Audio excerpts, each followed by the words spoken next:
तो हेलो दोस्तों, क्या हाल चाल है। उम्मीद करता हूँ कि आप लोग सभी बढ़िया होंगे, मस्त होंगे। तो दोस्तों, आज के इस वीडियो में हम लोग द्विघात समीकरण के कुछ सवाल करने वाले हैं। जैसे कि आप लोग देख सकते हैं स्क्रीन पे।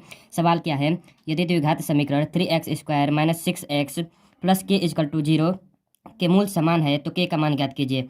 तो दोस्तों, आज के इस वीडियो में हम लोग इस सवाल को करने वाले हैं। तो चलिए दोस्तों, हम लोग इस सवाल को करते हैं।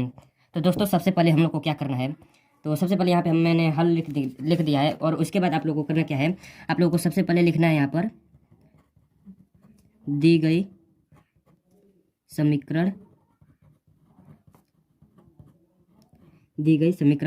समीकरण क्या है यहाँ पर 3x² - 6x + k = 0।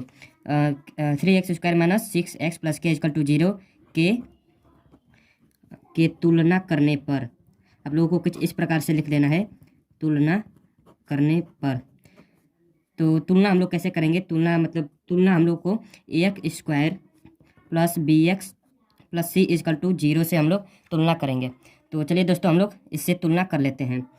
तो सबसे पहले हम लोग क्या करना है, हम लोगों को सबसे पहले द्विघात समीकरण जो यहाँ पर समीकरण दिया है, इसको एक बार और यहाँ पर हम लोग लिख लेंगे 3x² - 6x + k = 0। फिर उसके बाद आप लोगों को क्या करना है, यहाँ पर आप लोगों को गुणांक देखना है, गुणांकों की तुलना करना है। तो यहाँ पर x² का जो गुणांक है यहाँ पर 3 है, तो x² को हम लोग a मान लेते हैं। तो a बराबर हम लोग का जो गुणांक है यहाँ पर 3 निकल जाएगा। तो ये गुणांक ये होता है, जो इधर जो लेफ्ट साइड में है, ये 3 है जो हम लोग का गुणांक है।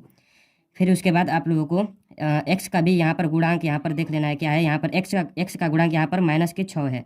तो एक्स को हम लोग b लिख लेते हैं, b मान लेते हैं। फिर b बराबर क्या हो जाएगा, -6। फिर हम लोग ये ऐसे ही हम लोग k को यहाँ पर गुणांक मान लेंगे। जो अचर पद है इसका गुणांक क्या है, यहाँ पर k है। तो इसको हम लोग c से नोट कर लेंगे। c = यहाँ पर क्या है, k है। k = क्या हो जाएगा, यहाँ पर नहीं लगाएंगे। इतना हो जाने के बाद आप लोगों को करना क्या है, यहाँ पर दिया गया है, यहाँ पर मूल समान हो तब। तो यहाँ पर जब मूल समान होता है तो एक फार्मूला लगता है, मैं यहाँ पर आप लोगों को लिख देता हूँ। तो मैं यहाँ पे लिखता हूँ, जब मूल समान हो तब।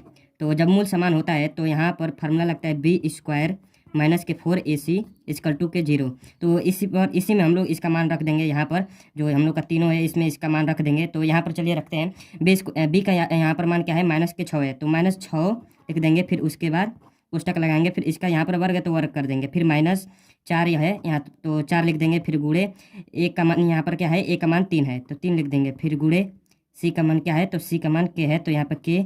फिर = में 0 है तो = में 0 लिख देंगे। फिर उसके बाद आप लोगों को क्या करना है, यहाँ पर 6 का वर्ग कर देना है। तो 6 का वर्ग क्या होगा, 36। माइनस माइनस जब वर्ग होगा तो यहाँ पर प्लस हो जाएगा। तो 6 का वर्ग 36 हो जाएगा प्लस में। फिर माइनस इसका गुणा करेंगे तो 4 × 3 = 12 और 12 के यहाँ पर हम लोग का हो जाएगा 12 k = 0।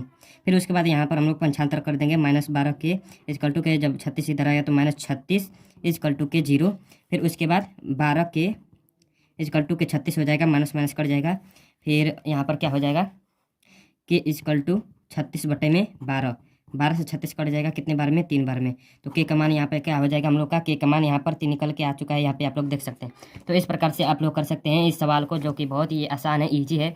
मैंने आपको यहाँ पर बता दिया है, इस सवाल का हल बता दिया है। तो दोस्तों, आज के वीडियो में सिर्फ इतना ही। अगर वीडियो पसंद आया हो तो वीडियो को लाइक कीजिएगा, सब्सक्राइब कीजिए। तब तक के लिए बाय बाय, मिलते हैं अगले वीडियो।